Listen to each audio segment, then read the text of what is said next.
and I'd like to introduce our guest for today, Brent Thompson. So for those of you that don't know Brent is a highly regarded developer builder with more than 15 years experience in Brisbane's residential and commercial property industries. Brent founded Siera Group in 2014 with the amalgamation of two properties in Carina, where he delivered a boutique collection of 10 terrace homes. But since then, Brent has overseen the development and construction of more than 70 residential dwellings with a combined end value of $50 million.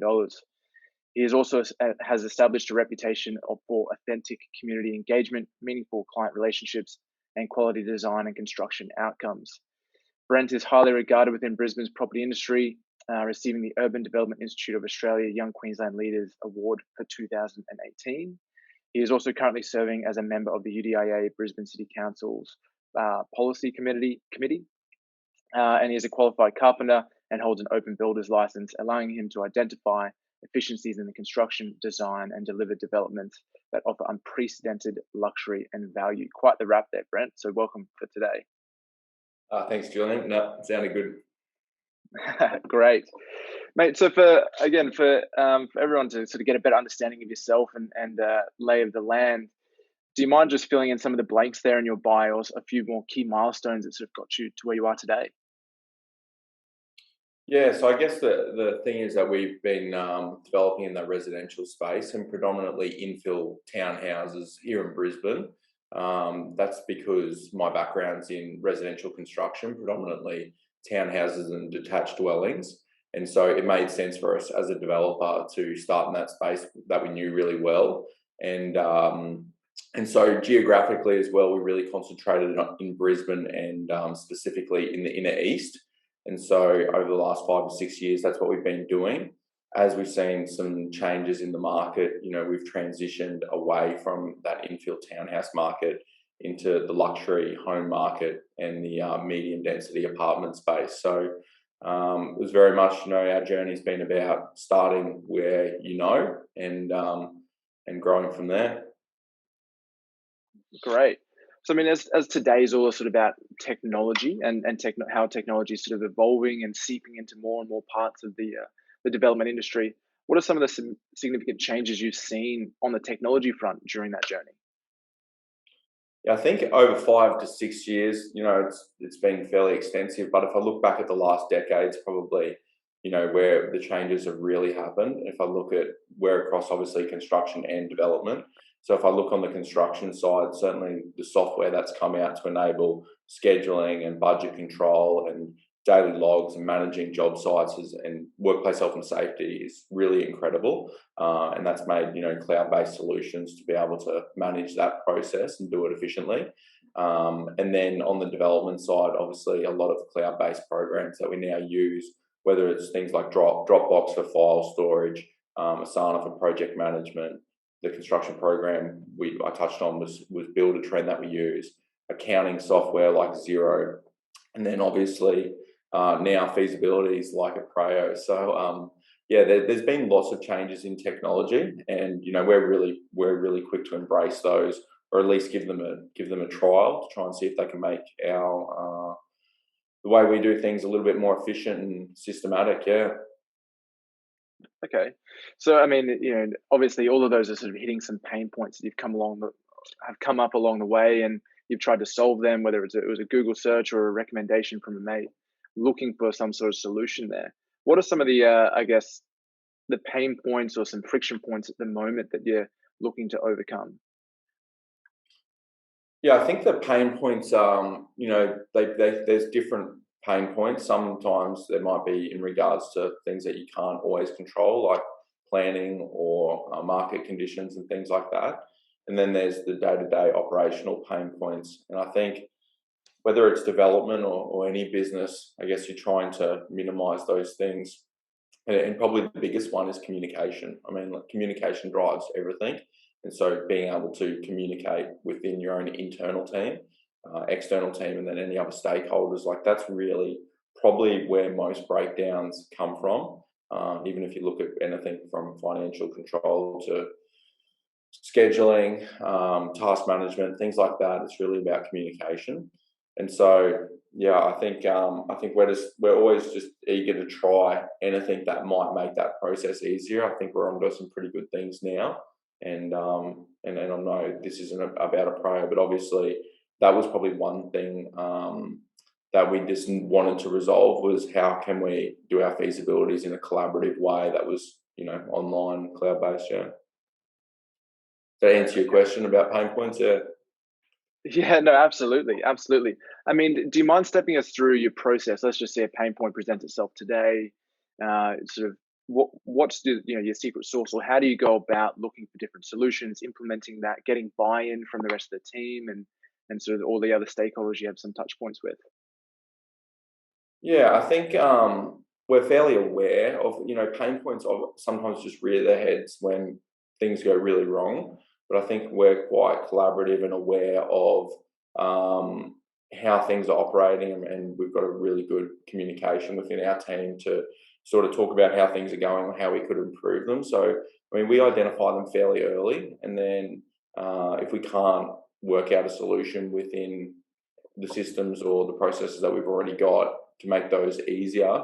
I guess we're just fairly vigilant with what's out there. And you touched on it earlier, things like Google search. Like the reality is that's probably the way that we resolve a lot of problems is that we'll just Google search the problem, typically look through what solutions there might be, whether those integrate with things that we've already got, and then trial those things. I mean, we sometimes got to be mindful not to add on a thousand new things, but yeah, we're pretty good at identifying problems and having a look for how we can fix them.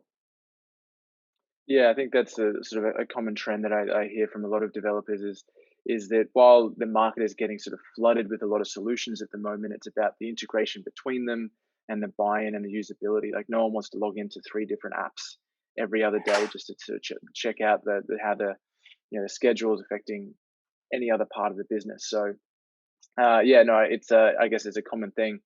Um, moving on, so I did want to jump in on a prayer just quickly, and just sort of see how that's tying into the rest of the business, right? So, you talked about cloud based a lot, cloud based in terms of applications. Is that something that's really important to you in your business? And then how's the sort of prayer playing into that? I've got a pain point right now with my webcam by the looks of things. It keeps flashing in and out, but the computer might be doing something, so I'm sorry for that. Yeah, Aprao. So I saw Aprao was advertised on the Urban Developer, and so that's how I originally. I think there was a article about it, and so this is something. Feasibilities is something that everybody does, I guess, a little bit differently depending on their business model and development type and whether what background they come from. But for me, because I'm from that construction background, really I was starting at ground one myself, like ground zero myself, looking at what feasibility program I was going to use to be able to, run the business. And so we've been through a fair few different programs along the way to try and see what worked well for us and efficiently. And so things like, and not to say that these programs still don't work for other people, but things like estate master and fee study, and then just Excel spreadsheets that either we've worked with other parties to develop or we've developed ourselves. But the probably issue with that was being able to have them all in one place all the time, so that we could use them as templates, being able to use them on the fly and have them cloud based. So between Brisbane and the Gold Coast, I can pull over on the side of the road and jump on my iPad and work on a feasibility or look at some numbers and review something with Aprao that I couldn't do before as easily with any of those other programs. So that just really made it very, very simple, and also the interface. And I'm not trying to do a sales pitch, this is my genuine feelings. Like the interface of Aprao is super clean and easy to use. And also I've been obviously on board fairly early, so being able to talk to the team and be able to talk about things that that we liked or would like to see, and I just know how quickly changes have been coming through. Like it's just been really great for us. Yeah. So yeah, so to not focus on a prayer, and thanks for that. But like, so what would be sort of one other standout that you're using at the moment in terms of piece of tech or software that you're sort of really gravitating towards? outside of using Aprao. Like, I mean, like Dropbox, like some of these things you take just for granted now. Like Dropbox, we use like religiously, so that's just very seamless. So I would like give that a big tick because it's so easy. But the other thing that I use is Asana, which is a project management tool. And what it actually has enabled us to do is, like everything, you've got to spend a fair bit of time building these things out early. But it's enabled us to template a lot of the development process. And each project is different, but some things still stay the same. And we've been able to template the project out so that when we start a new project, we can just copy that across and then assign all of the tasks for the job to the right people, and capture all of the information throughout that process. So whether it's due diligence up front and having due diligence checklists in there and assigning those to certain people and capturing the information along the way, right through to plan sealing and things like that.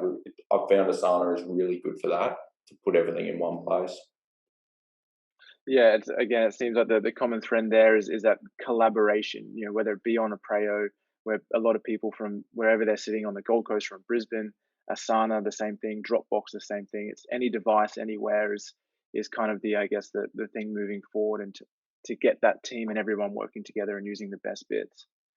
Um, I get then what would be something that, if you had a magic wand and you could sort of, pay all those software developers as much money as they wanted to create something for you, what are you sort of focused on at the moment, or what's that sort of silver bullet, if you will, at this time? I'm open to that process if somebody wants to allocate that amount of money to a software developer. But yeah, I think it's probably just tying all of those things together. Um, like I think as things do evolve, that's going to happen anyway. You see integrations between different software and them able to talk to each other. Um, that's one side of things. The other is probably around the design phase and being able to um, have a set of documents or a set of plans and be able to, use the data that's within them and pull that out to be able to do things like costing and bill of quantities and that from a construction point of view. Like probably on the construction side is where I feel that there's the most amount of gains and that can help the development side, because at the moment there's a real disconnect between doing a design and then being able to get the pricing for that design really accurate as you go through. I mean, you have to be pretty hands-on to manage that process. So as you're designing something and building it out, to be able to have real-time costing allocated to those elements would be amazing. So that would probably be my pie in the sky scenario. If you could just have a little counter of the money that it's costing you as you add each balcony to the project. Yeah, no, fair enough. Again, it seems like that sort of end-to-end solution is for sure, I guess, the holy grail, and what a lot of the call it the startups, or just the property technology or software companies are definitely aiming for, or they're going to, deep in a certain vertical, deep and narrow, and whether then there's something that comes in over the top that everything sort of just plugs into, and that's one user interface for developers such as yourself. We'll get there, I hope. But yeah, but at the moment, it's sort of piecing them all together. And yeah, in terms of the bill of quantities in the design phase, um, I believe there is. I was talking to a startup the other day out of the UK. I think it was going after something like this. It may just be one element of the building phase or the design phase, whether it be the flooring or sort of the structural walls or whatever it may be. But again, like there's that beginning of this kind of process. So yeah, hopefully I can send a recommendation through soon that they can solve that for you, mate. So to sort of, as we sort of wrap up a little bit, if we take a few of these trends forward and over the next sort of 5-10 years, and sort of the change we've seen, that rapid pace, and especially the adoption at the moment, what do you foresee over the next 5 to 10 years, and sort of where this is headed for developers? Yeah, I think like you said, there's going to be improvement on all of these programs.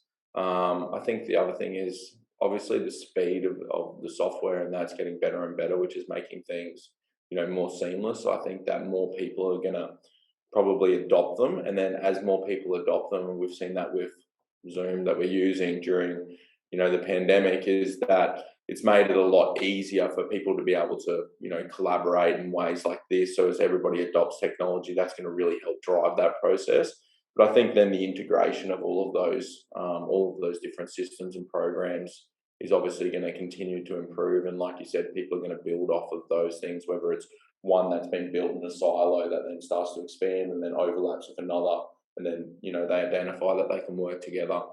So I think that's probably going to be the big change. The big change in that space. I mean, I'm not a software developer and I don't know what's happening behind the scenes, but I certainly see, just at a very anecdotal level, is on social media, I see how many other builders are using programs like Builder Trend now. When I think we started using it 5 or 6 years ago, it was really unheard of here. And now everyone that I speak to has heard of it, or somebody's using it to different degrees. So, and the same with Dropbox. I mean, I don't hear too many people starting a business talking about setting up a data rack or whatever it might have been called. So I think, it's just going to be continual, uptake of the technology and progression of it. Yeah. Yeah, I think that's the big one. Is it's there the technology will be there and we'll chase it, but the adoption, and I don't know, I feel like that will be quite the accelerator over the next few years, where people are really getting stuck into it, whether it's that changing of mindset at the top sort of level of management, the companies such as yourself and that are really driving and tech forward, looking for that competitive advantage wherever they can find, or efficiency, or reducing of risk, whatever that piece of software aims to solve. But regardless of size, yeah, I would say on that is the efficiency and the ability to be able to be run really lean is something that really drives us to adopt this technology. And it's not saying that we're trying to do anybody out of a job, but I mean, if we can be really streamlined, efficient, and systematic in what we do, it obviously enables us to stay really lean and nimble, which I think in our industry is important to us. Yeah. Yeah, for sure. So I mean, regardless of size or revenue, so that sort of, why do you think, or how do you think people should sort of keep up with that constant innovation or constant search for improvement? Somebody the other day said to me, IT was internal terrorist. And I thought that's a pretty sad way to look at it, because they had some pain points where they wanted to resolve it with technology. And sorry to offend any IT people, but I think that if people are a bit more willing to adopt things, I think that's a common trend that I speak to people, and perhaps whether it's upper management. I mean, in our businesses, I make those decisions, so I'm fairly lucky I'm not in that position. But I think is the adoption of it and being able to maybe just give things a go and understand that they're not that difficult, and if you put the time in up front to really build them out, the upside long term, it's like anything. We've really been, I guess our whole business, we've taken this approach like we have with construction, where we plan everything up front and we schedule everything out, and we allocate all of the resources that we need up front. So then when we start the process, it's seamless. And I think the same needs to be applied to when people are looking at technology, that you have to put that upfront time in and really plan everything out and get it in there. And that might take a week, a month, 2 months to be able to get that right. And you have to take a step back to do that. But then over the long haul, I think, you get this continual ROI that you can't really measure that. But I would imagine that, it's just going to compound over time, the savings, and makes it easy to adopt other software too. Yeah, that was going to be my final question around the ROI perspective. A lot of these different pieces of technology, some might be an upfront cost for implementation, some might be more of the SaaS model on a monthly or weekly basis, sending you a little bill. But that, the gains and what that means to the bottom line of the business, you've seen that trend come through, and you've seen a positive impact on the bottom line using these pieces of technology. Yeah, again, because I wear a few hats in the business, I think that probably the biggest is my time, like the cost of my time. And I think that I don't measure how much time I save using it, but I can just tell you that I would say it's a considerable amount across all of these technologies, and also the amount of bandwidth I have to store information. Probably would have tapped out a while ago if I wasn't able to use things like Asana. But I also think that in managing a team, like the other thing is you talk about, KPIs or team management, is this cloud-based software, and it really does give you the ability as a manager to be able to manage staff really well as well, and have that collaboration and be able to, really document and measure things. I think that that's a, if I was thinking about a bigger business and being involved, I would think about different departments and different team members by being able to use programs that are cloud-based and that are collaborative, that it makes that management of teams really efficient. And we do that with with Asana. Again, to make this about Asana, but you're able to assign all of the different tasks to different teams, and then we're able to track the progress of those as things get ticked off. And from a management point of view, that's really important to us, and it makes it really easy. Yeah, no, understood. So, mate, final question. I mean, is there anything that we've missed, or is there anything that you sort of want to get out there from a technology standpoint, and it's sort of its effect on the development industry? No, I think we've probably covered it all. As you can tell, I'm passionate about this space, and I think it is exciting, and we'll continue to look to adopt new things and embrace it as it comes along. And I'm always, sort of spruiking it to everybody else as well, because of how easy it's made our business, or how much more streamlined. So, no, I think we've covered everything, mate. Nice one. No, I mean, for the audience, I obviously with Aprao, I speak with Brent quite a lot, and then with wearing a few other hats that he and I both wear, we do cross paths a lot. And he's Brent and the Siera Group are definitely at one end of the spectrum. They are definitely sort of forward leaning and looking to adopt and looking to innovate on a weekly or daily basis. Even I'm sure he'll Google something about his camera straight after this webinar. But for those that want to get in touch with you, Brent, and not to blow up your inbox with sort of new technologies coming on and wanting to try and sell you, but maybe potentially other developers that want to sort of catch up or understand a little bit more, what's the best way to get in contact? Yeah, I think LinkedIn. I mean, if people look me up at Brent Thompson at Siera Group on LinkedIn, that's probably the most efficient way for someone to get in contact with us. And I'm more than happy to have these discussions and share what we do, and point people in the right direction. Because I think the more we can be focused on doing what's really important, and that's delivering great developments and homes for people, and less time on worrying about internal communication, or missing essential things, I think the better. So it's better for the whole industry if we can sort of continually improve. Yeah, well said. I think it is. It's while sort of many of you are competitors in one way. It's the whole group and the whole ecosystem that will drive better efficiency and better outcomes for the industry at large. So with that, thank you very much for your time this morning, Brent, and thank you to everyone that's joined us as well. I just want to say this is the first installment of the webinar series that we have that will bring together leaders from the development ecosystem. So please reach out to us directly if you have any topics that you'd like us to discuss.